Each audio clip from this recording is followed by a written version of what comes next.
அடுத்த market கிராஷ்ல 90% of the people அவங்களோட பணத்தை இழக்க போறாங்க.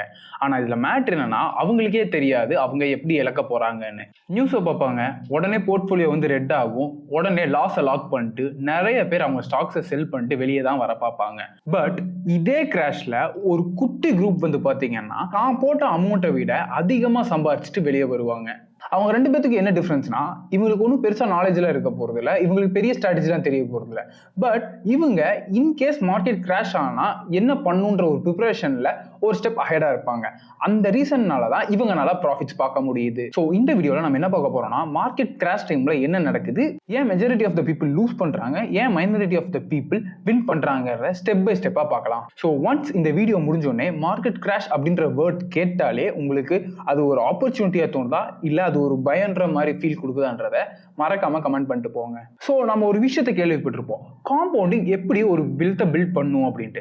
பட் அதே காம்பவுண்டிங் தான் உங்களோட வெல்த்தை டிஸ்ட்ராய் பண்ணுன்னு சொன்னா உங்களால நம்ப முடியுமா? ஸோ சிம்பிளா காம்பவுண்ட்னா என்ன, ஒரு அமௌண்ட் இருக்கும், அதுக்குன்னு ஒரு ப்ராஃபிட் வந்திருக்கும், அடுத்தது வந்து பாத்தீங்கன்னா இன்னொரு ப்ராஃபிட் வருது வந்து பாத்தீங்கன்னா அந்த ரெண்டு அமௌண்ட்டை சேர்த்து தான் உங்களுக்கு வரும். விச் மீன்ஸ் மணியை ஜென்ரேட் பண்ற ஒரு சிஸ்டம் அப்படியே ஒரு பர்டிகுலர் டைம் ஆச்சு அப்படின்னா நமக்கு வந்து பெரிய ஒரு பல்க் ரிட்டர்னா கொடுக்கும். எக்ஸாம்பிள், ஃபர்ஸ்ட் இயர்ல நீங்க ஒரு 10,000 ரூபாய் இன்வெஸ்ட் பண்றீங்க, ஒரு 10% ரிட்டர்ன் வச்சுட்டா கூட செகண்ட் இயர்ல வந்து பாத்தீங்கன்னா அந்த 10,000 வந்து 11,000 மாறும்.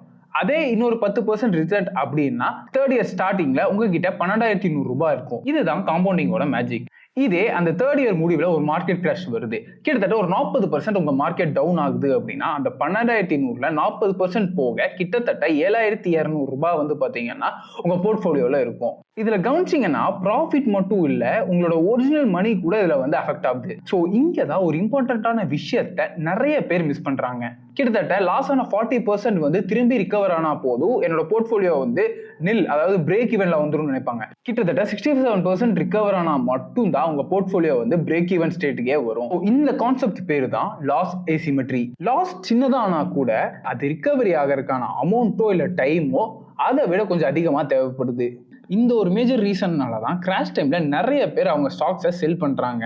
அது ரிகவர் ஆனாலும் அந்த பிரேக் ஈவன் ஸ்டேட்டுக்கு வர முடியாதுன்னு தெரிஞ்ச நிறைய பேர் பயத்திலே அவங்க ஸ்டாக்ஸ் நிறைய வித்துறாங்க. ஆக்சுவலா இங்க நிறைய பேர் மார்க்கெட் மேல தான் ப்ளேம் பண்ணுவாங்க, ஆனா அவங்க எடுத்த டிசிஷன் மேலதான் பெரிய தப்பு. ஸோ நம்மள நிறைய பேர் என்ன நினைக்கிறாங்கன்னா, கிராஷ்ன்றது ஒரு ரேரான காம்பனன்ட் நினைக்கிறாங்க. நம்ம லைஃப் லைன்லயே ஏதாவது ஒரு டைம் இல்ல 2 டைம் தான் வரும்னு நினைப்பாங்க. பட் ஆக்சுவலா நம்ம ஹிஸ்டாரிக்கல் டேட்டாவை எடுத்து பார்த்தோம் அப்படின்னா மார்க்கெட் 3 விதமா டிராப் ஆகும். ஒன்னு கரெக்ஷன், ஒன்னு பியர் மார்க்கெட், ஒன்னு கிராஷ். ஸோ நீங்க ஜிம்முக்கு போறீங்க அப்படின்னா அந்த மசில் வந்து ரிகவரி ஆகிறதுக்கு ஒரு ரெஸ்ட் டே நீங்க ஒன்று வச்சிருப்பீங்க. அதே மாதிரி தான் மார்க்கெட் ரீசெட் ஆகிறதுக்கான டைம் தான் வந்து கிராஷ். ஸோ நம்ம ஹிஸ்டாரிக்கல் டேட்டாவை எடுத்து பார்த்தோம் அப்படின்னா மார்க்கெட்ல எவ்ரி 1 to 2 இயர்ஸ் கரெக்ஷன் நடக்கும். இதே 4 to 5 இயர்ஸ்ல அட்லீஸ்ட் ஒரு 6 to 7 months ஆகுது மார்க்கெட் வந்து பியர் மார்க்கெட்ல போகும். ஸோ மேஜர் கிராஷ் வந்து பாத்தீங்கன்னா ஒன்ஸ் இன் அ டிகேட் நடக்கும். 2000ல .com கிராஷ், 2008ல ஃபினான்ஷியல் கிரைசிஸ், 2020ல வந்து பாத்தீங்கன்னா கோவிட் கிராஷ். ஸோ நம்ம மார்க்கெட்டை வந்து டைம் பண்ண முடியாது எப்போ கிராஷ் ஆகும் எப்போ புல் மார்க்கெட்ல இருக்கும்ட்டு. பட் கிராஷ் ஆகுற டைம்ல அந்த சிச்சுவேஷனை ஹேண்டில் பண்ற ஸ்ட்ராட்டஜியை நம்மளால டெவலப் பண்ணிக்க முடியும். ஸோ அந்த மாதிரி டைம்ல நம்ம என்ன பண்ணணும் அப்படின்னா, ஃபர்ஸ்ட் வந்து எமர்ஜென்சி ஃபண்ட் அப்படின்ற ஒரு அமௌண்ட்டை வந்து நம்ம அலோகேட் பண்ணி வச்சுக்கணும். ஸோ இது வந்து பாத்தீங்கன்னா ரொம்ப சிம்பிள்னு தோணும், பட் இதுதான் மோஸ்ட் அண்டர் ரேட்டட் ஸ்ட்ராட்டஜி. ரீசெண்டா கோவிட் டைம் வந்துச்சு, அந்த டைம்ல நிறைய பேருக்கு வேலை போச்சு, மெடிக்கல் எமர்ஜென்சி வந்துச்சு, அன்னெசரி செலவுகள் வந்து நிறைய வர ஆரம்பிச்சது. அந்த டைம்ல நிறைய பொருட்களோட விலையும் வந்து பாத்தீங்கன்னா நாமினல் விட ரொம்ப அதிகமா இருந்தது. அப்ப நினைச்சு பாருங்களேன், கையில காசு இல்ல, உங்க இன்வெஸ்ட்மெண்ட் போர்ட்ஃபோலியோ வந்து பாத்தீங்கன்னா ரெட்ல ப்ளீட் ஆயிட்டு இருக்கு. ஸோ கையில காசு இல்ல, அப்ப என்ன பண்ணுவீங்க, இருக்கிற இன்வெஸ்ட்மெண்ட்டை செல் பண்ணுவீங்க. ஸோ மார்க்கெட் பாட்டம் டைம்ல செல் பண்ணோம்னா என்ன ஆகும், நம்ம பண்ண இன்வெஸ்ட்மெண்ட்டே யூஸ் இல்லாம போயிடும். இது வந்து பேட் லக்கெல்லாம் ஒன்றும் இல்லை, நீங்க வந்து ஒரு பேட் டைமுக்கு தன்னைத்தானே ப்ரிப்பேர் ஆகாம இருந்திருக்கீங்க. இந்த மாதிரி சிச்சுவேஷன்ல எல்லாம் ஹேண்டில் பண்ணா தான் எமர்ஜென்சி ஃபண்ட் அப்படின்ற ஒரு மேட்டர் நமக்கு தேவைப்படுது. ஸோ எமர்ஜென்சி ஃபண்ட்ன்றது என்னன்னா, உங்க 3 to 6 monthsக்கான எக்ஸ்பென்சஸை எடுத்து தனியா ஒரு அக்கௌண்ட்ல போட்டு வச்சிருவீங்க. என்ன ஆனாலும் வந்து பாத்தீங்கன்னா அந்த அமௌண்ட்டை வந்து நீங்க டச் பண்ண மாட்டீங்க. அதில் இருந்து ரிட்டர்ன்ஸோ இல்ல ப்ராஃபிட்டோ நீங்க வந்து எதிர்பார்க்கவே கூடாது. இது எதுக்கு அப்படின்னா, நம்மளோட வர்ஸ்ட் சினாரியோல நம்ம வெல்த் ப்ரொடெக்ட் பண்றதுக்கான ஒரு சோர்ஸா அது இருக்க போகுது. ஸோ செகண்ட் விஷயம் என்னன்னா, டாலர் காஸ்ட் ஆவரேஜிங். அதாவது நம்மள நிறைய பேர் மார்க்கெட்ல கரெக்டான டைமுக்கு வெயிட் பண்ணி, ஸோ இந்த டைம்ல வந்து டிப் இருக்கு, நான் இன்வெஸ்ட் பண்ண போறேன் அப்படின்ட்டு நிறைய பேர் வெயிட் பண்ணி அந்த கரெக்ஷன் சைக்கிளையே மிஸ் பண்ணிடுவாங்க. அதோட எண்ட் ரிசல்ட் என்னன்னா, அவங்க எய்தர் வந்து மார்க்கெட் நல்லா பீக் இருக்கிற டைம்ல இன்வெஸ்ட் பண்ணுவாங்க, இல்லாட்டி அந்த டிப்பான டைமை மிஸ் பண்ணிட்டு அடுத்த சைக்கிளுக்காக வெயிட் பண்ணிட்டே இருப்பாங்க, which means they never invest. So இதுக்காக தான் எஸ்ஐபின்ற ஒரு மேட்டர் இருக்கு. ஒரு ஃபிக்ஸ்டு டைம் என்ன ஆனாலும் சரி, ஒரு ஃபிக்ஸ்டான அமௌண்ட்டை தூக்கி நான் அந்த பர்டிகுலர் டைம் இன்டர்வல்ல நான் இன்வெஸ்ட் பண்ணிட்டே வந்துட்டுருப்பேன். இந்த மாதிரி பண்றப்ப நம்மளோட டாலர் காஸ்ட் வந்து ஈஸியா ஆவரேஜ் ஆகும். ஃபார் எக்ஸாம்பிள், ஒரு ஸ்டாக் வந்து இனிஷியலா வந்து 20 ரூபாய்க்கு சேல் ஆகுது. அடுத்த மாசத்துல அந்த ஸ்டாக் வந்து பாத்தீங்கன்னா 10 ரூபாய்க்கு போகுது. தேர்ட் மந்த்ல அந்த ஸ்டாக் வந்து பாத்தீங்கன்னா 14 ரூபாய்க்கு வந்தாலும் நீங்க கன்சிஸ்டண்டா ஒரு 200 ரூபாய் அந்த 3 மாசம் இன்வெஸ்ட் பண்ணிட்டு இருந்தீங்க அப்படின்னா மார்க்கெட் ஹைல போகும்போது கம்மியான ஷேர்ஸ் கிடைக்கும். இதே மார்க்கெட் வந்து லோல போகும்போது அதிக ஷேர் ஆயிருக்கும். ஸோ அதோட ஆவரேஜ் எடுத்து பார்த்தோம் அப்படின்னா ஆட்டோமேட்டிக்கா உங்க ஃபேவர்ல தான் இருக்க போகுது. ஸோ கிராஷ் வந்தா எல்லாரும் பயந்து ஓடுவாங்க. பட் நீங்க கன்சிஸ்டண்டா ஒரு பர்டிகுலர் அமௌண்ட்டை வந்து இன்வெஸ்ட் பண்ணிட்டே இருக்கணும்.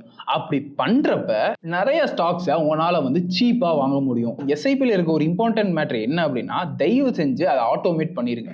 நம்ம மேனுவலா நம்ம போடலாம், இந்த மாசம் போடலாம் இல்லை அடுத்த மாசம் போடலாம்னு நினைச்சோம்னா கண்டிப்பா நமக்கு தேவையில்லாத கமிட்மெண்ட்ஸ் நிறைய வரும். அதனால நம்மளால இந்த இன்வெஸ்ட்மெண்ட்டை வந்து கேரி ஃபார்வர்ட் பண்ண முடியாது. தேர்ட் வந்து பார்த்தீங்கன்னா டைவர்சிஃபிகேஷன். அப்படின்னா இருக்கிற ரிஸ்கை ஸ்ப்ரெட் பண்ணுங்க. விச் மீன்ஸ் எல்லா பணத்தையும் கொண்டு போய் ஒரே ஸ்டாக்ல போடாம அதை பிரிச்சு போடுங்க. 10 டெக் ஸ்டாக்ஸ் வாங்குறது டைவர்சிஃபிகேஷன் இல்லை. 10 செக்டாரை சூஸ் பண்ணி எந்தெந்த செக்டாருக்கு என்னென்ன அமௌண்ட் வேணுன்றதை கரெக்டாக பிரித்து போடணும்.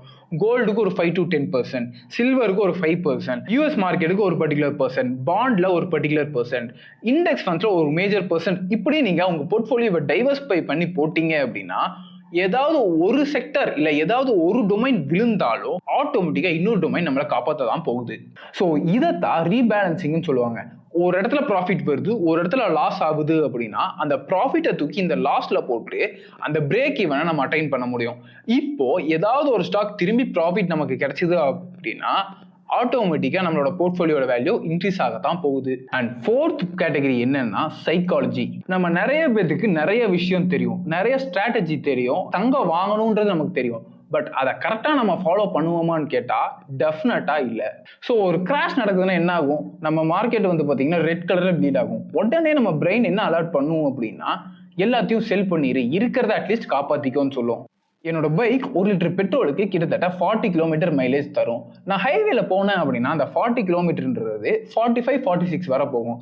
இதே நான் சிட்டியில கொஞ்சம் அடிச்சு ஓட்டினேன் அப்படின்னா அது வந்து 35-36 வர ட்ராப் ஆகும். இப்போ என் பைக்கு 40லேருந்து 45 போச்சுன்னா அதில் வர ஹாப்பினஸை விட 40லேருந்து ஒரு 35-36 மைலேஜ் ட்ராப் ஆச்சுன்னா அதில் வர பெயின் வந்து பார்த்தீங்கன்னா 2 மடங்கு அதிகமாக இருக்கும். இது பேர் தான் லாஸ் அவர்ஷன் சொல்லுவாங்க. ஆக்சுவலாக இது ஒரு வீக்னஸ்லாம் இல்லை, எல்லா ஹியூமன்ஸோட நேச்சரே இதுதான். ஆனால் காசு விஷயம் வந்துச்சுன்னா இது ரொம்ப ரொம்ப ரொம்ப டேஞ்சர், ரொம்ப டெட்லியான விஷயம். ஸோ இதுக்கான சொல்யூஷன் என்னன்னா, நீங்கள் வந்து ஒரு கிளியர் மேப் போட்டு வச்சுக்கோங்க, ஒரு ரூல்ஸ் போட்டு வச்சுக்கோங்களேன். என் மாதம் இந்த அமௌண்ட் வருது, இதை வந்து நான் இதுக்காக இன்வெஸ்ட் பண்ண போகிறேன், இதிலிருந்து எவ்வளோ ப்ராஃபிட் வரும், இதிலிருந்து எவ்வளோ லாஸ் வந்து நான் எக்ஸ்பெக்ட் பண்ணலாம் அப்படின்ட்டு. இதில் ப்ராஃபிட் எக்ஸ்பெக்ட் பண்ணுறேன் நான், இன்கேஸ் அதில் வந்து லாஸ் ஆச்சு அப்படின்னா அதுக்கேற்ற மாதிரி நான் ப்ரிப்பேர் பண்ணி வச்சிருக்கேன், ஏதாவது ஒரு சேஃப்டி வந்து பேக்கப்பாக வச்சிருக்கேன்றதை கிளியராக நீங்கள் வந்து பிளாட் பண்ணி வச்சுக்கோங்க. ஃபிஃப்த் ஒன் என்னன்னா, always be consistent. 2008 market crash டைமில் ஒரு 5 டேட்ஸில் நீங்கள் இன்வெஸ்ட் பண்ணியிருந்தீங்க அப்படின்னா உங்களோட போர்ட்ஃபோலியோ வந்து பார்த்தீங்கன்னா கிட்டத்தட்ட ஒரு 20% அதிகமாக இருந்திருக்கும் நார்மல் பீப்புள்ஸ் விட. இதே ஒரு 50 டேட்ஸ் இருக்கு, அந்த 50 டேட்ஸில் நீங்கள் வந்து இன்வெஸ்ட் பண்ணியிருந்தீங்க, அதாவது 2008 இருந்து 2019 வரை ஒரு 15 டேட்ஸில் நீங்கள் வந்து ஸ்பெசிஃபிக்காக இன்வெஸ்ட் பண்ணியிருந்தீங்க அப்படின்னா மற்ற நார்மலாக நீங்கள் இன்வெஸ்ட் பண்ணுறதை விட அந்த டேட்ஸில் வந்து நீங்கள் கன்சிஸ்டண்ட்டாக இன்வெஸ்ட் பண்ணியிருந்தீங்க அப்படின்னா உங்களோட ரிட்டர்ன்ஸ் கிட்டத்தட்ட 15% அதிகமாக இருந்திருக்கும் நார்மல் பீப்புள்ஸ் விட. இதுக்கான ரீசன் என்ன தெரியுமா? வேர்ஸ்ட் டைம்ல தான் பிக்கஸ்ட் கெயின்ஸ் வந்து நம்ம மார்க்கெட்ல கிடைச்சிருக்கு. ஸோ நீங்க மார்க்கெட்டை டைம் பண்ணி வெயிட் பண்ணிட்டு இருக்கிறத விட கன்சிஸ்டண்டா நீங்க இன்வெஸ்ட் பண்ணிட்டு இருந்தீங்க அப்படின்னா மோர் ஆர் லெஸ் அந்த ஒர்ஸ்ட் டைம்க்கான சைக்கிளில் நீங்கள் ஆட்டோமேட்டிக்காக இன்வெஸ்ட் பண்ணிடுவீங்க. அந்த 50 டேஸில் நான் சொன்னேன்ல, அந்த 50 டேஸ் அதில் அட்லீஸ்ட் நீங்கள் கன்சிஸ்டண்டாக இன்வெஸ்ட் பண்ணியிருந்தீங்கன்னா நியர்லி 37-38 டேட்ஸை வந்து உங்களால் பிக் பண்ணியிருக்க முடியும் ஈஸியாக. ஸோ இதனால தான் நம்ம லாஸ் பண்ணுற ஒவ்வொரு ஆப்பர்ச்சுனிட்டியும் நமக்கு ஒரு பெரிய டேமேஜாக வந்திருக்கு. ஸோ ஃபைனல் மெசேஜ் நான் என்ன சொல்ல வரேன் அப்படின்னா, மார்க்கெட் கிராஷ்ன்றது பெரிய விஷயம்லாம் இல்லை.